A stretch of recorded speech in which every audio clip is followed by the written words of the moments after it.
ஆண்டாளுக்கு மணமாலையை சாற்றினதும் இந்த காத்யாயனி துர்க்கை தான். இதை நான் சொல்லல. இப்ப நடக்கக்கூடிய வைவஸ்வத மன்வந்தரத்துல தோன்றின மகிஷாசுரனை வதைப்பதற்காக இன்னிக்கும் கன்னி பெண்கள் இந்த காத்யாயனி துர்க்கையை வழிபட அவர்களுக்கு இந்திர நுள்ளிட்ட தேவர் குழாமெல்லாம் வந்திருந்து என்னை மகள் பேசி மந்திரித்து. Darling 3D Deepavali deals. நீங்கள் வாங்கும் ஒவ்வொரு பொருளுக்கும் 3 அற்புதமான தீபாவளி டீல்ஸ்.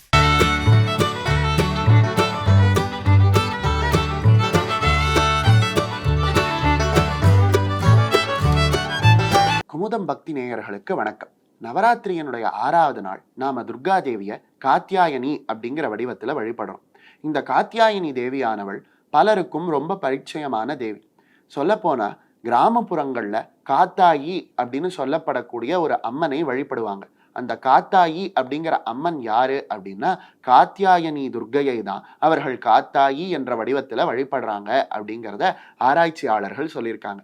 இப்படி தமிழ்நாட்டுல கிராமங்கள் தோறும் நகரங்கள் தோறும் இல்லங்கள் தோறும் இருந்து அருள் செய்யக்கூடிய துர்க்கையாக இந்த காத்யாயனி துர்க்கை இருக்காங்க. இப்ப நடக்கக்கூடிய வைவஸ்வத மன்வந்தரத்துல தோன்றின மகிஷாசுரனை வதைப்பதற்காக காத்யாயன மகரிஷியினுடைய பெண்ணாக காத்யாயனி அப்படின்ற துர்க்கை தோன்றினதை நம்ம முதல்ல பார்த்தோம். அந்த துர்க்கை தான் நவதுர்க்கைகள்ல 6வது துர்க்கையாக இருப்பதை இப்போ நம்ம பார்க்க போறோம். இந்த காத்யாயினியோட மகத்துவத்தை வெறும்ன காளிகா புராணமும் மார்க்கண்டேய புராணமும் மட்டும் சொல்லலை.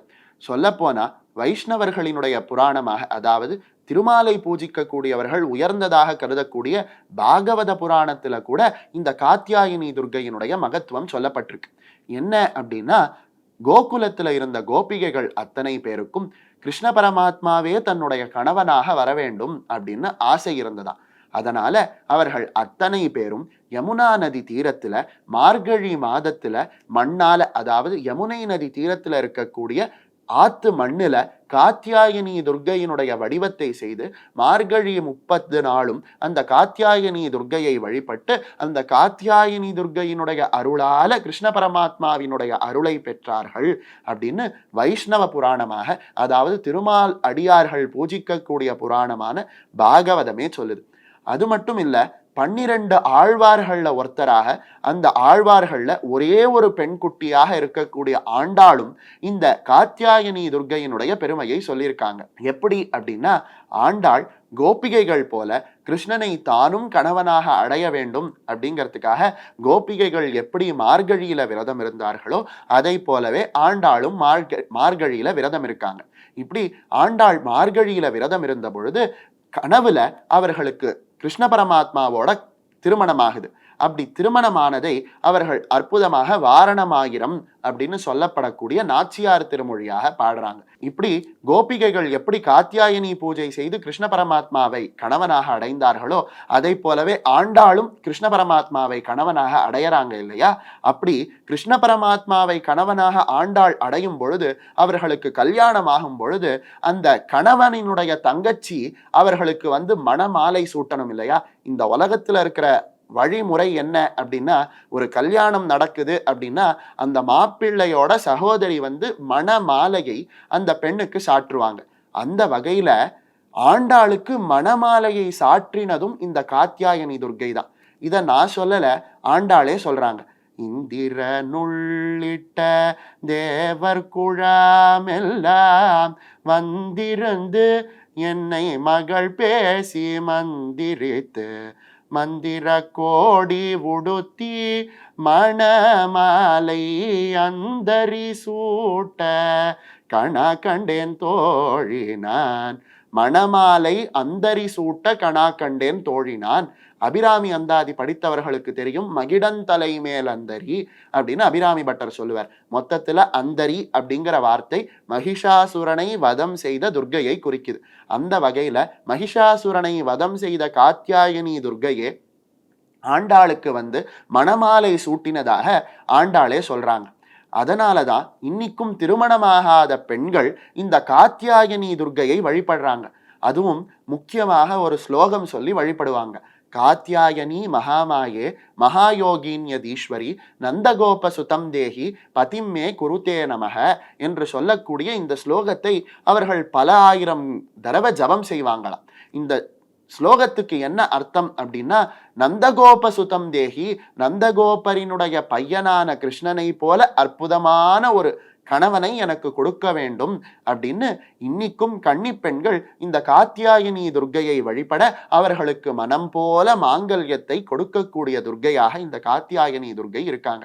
அதனால திருமணம் ஆகாதவர்கள் அத்தனை பேரும் இந்த காத்யாயினி துர்க்கையை வழிபடும் பொழுது அவர்களுக்கு சீக்கிரமே அற்புதமான கணவன் அமைகிறாங்க. ஒரு ஆண்மகன் இந்த காத்யாயினி துர்க்கையை வழிபடும் பொழுது சீக்கிரமே அவர்களுக்கு நல்ல மனைவியும் அமையறாங்க. இந்த காத்யாயினி துர்க்கை நம்ம உடம்புல இருக்கக்கூடிய 6 ஆதார சக்கரங்கள்ல புருவ மத்தியில இருக்கக்கூடிய ஆக்ஞா சக்கரத்துக்கு அதிபதியாக இருக்காங்க. இந்த ஆக்ஞா சக்கரமானது எதை குறிக்குது அப்படின்னு கேட்டா, மனம் அப்படிங்கிற தத்துவத்தை குறிக்குது.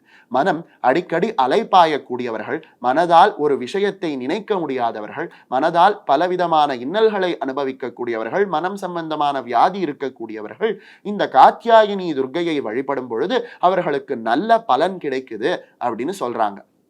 அது மட்டும் இல்ல, இந்த காத்யாயினி துர்க்கையானவள் சிங்கத்தின் மேல ஏறி வந்து ஒரு கையில தாமரை பூவையும் ஒரு கையிலையும் வாளையும் வைத்திருப்பதாக நம்ம புராணங்கள் சொல்லுது.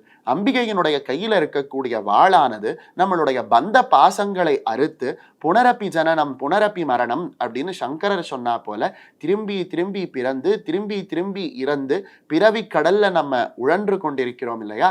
வள்ளுவர் சொல்றா போல பிறவி கடல் நீந்துவர் நீந்தார் இறைவனடி சேராதார் அப்படின்னு சொல்றா போல இந்த பிறவி கடல்ல திரும்பி திரும்பி உழன்று கொண்டிருக்கிறோம் இல்லையா? அந்த பிறவியினுடைய சுழற்சியை வெட்டி நமக்கு மோட்சத்தை கொடுக்கக்கூடிய அற்புதமான தேவியாக இந்த காத்யாயனி துர்க்கை இருக்காங்க. அது மட்டும் இல்ல, நவகிரகத்துல குரு அப்படிங்கிற கிரகத்துக்கு அதிதேவதையாகவும் இந்த காத்யாயனி துர்க்கை இருக்காங்க. குரு பார்க்க கோடி நன்மை அப்படின்னு சொல்லுவாங்க. ஏதாவது ஒரு கிரகம் நம்மளோட ஜாதகத்துல தவறான இடத்துல இருந்து அந்த தவறான இடத்துல இருக்கிறதுனால நமக்கு பலவிதமான கெடுதல்களை கொடுக்குது அப்படின்னா, இந்த கெடுதலை கொடுக்கக்கூடிய கிரகத்தை குருவானவர் பார்த்தார் அப்படின்னா அந்த கெடுதலானது இல்லாமல் போய்விட்டது அப்படின்னு சொல்லுவாங்க. அந்த வகையில கெட்டது நினைக்கக்கூடிய இடத்துலையும் குருவினுடைய பார்வைக்கே அத்தனை மகத்துவம் அப்படின்னா, இந்த காத்யாயினி துர்க்கையினுடைய வழிபாடின் மூலமா குருவினுடைய அருளை நாம பெற்றோம் அப்படின்னா எவ்வளவு புண்ணியம் கிடைக்கும். அது மட்டும் இல்ல, குருவினுடைய அருளால பலவிதமான செல்வங்கள், காசு, பண வரவு ஏற்படுமாம்.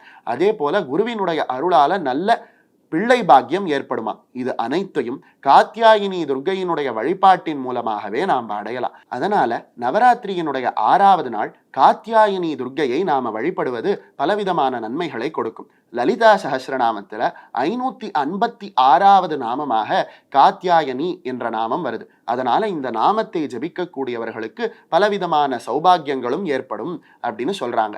அது மட்டும் இல்லாம எலும்பு ஜவ்வுல இருக்கக்கூடிய இன்னல்களுக்கும் பிரச்சனைகளுக்கும் இந்த தேவியானவள் ஒரு சிறந்த தீர்வாக இருக்காங்க. நவராத்திரியினுடைய 6வது நாள் மஞ்சள் நிறத்தில் இருக்கக்கூடிய சாதம், அதாவது எலுமிச்சை சாதம் போன்ற சாதங்களை நிவேதனம் செய்து மஞ்சள் நிற பூக்களாலையும் செந்நிற பூக்களாலையும் இந்த காத்யாயனி துர்க்கையை வழிபடும் பொழுது பலவிதமான நன்மைகள் ஏற்படும்.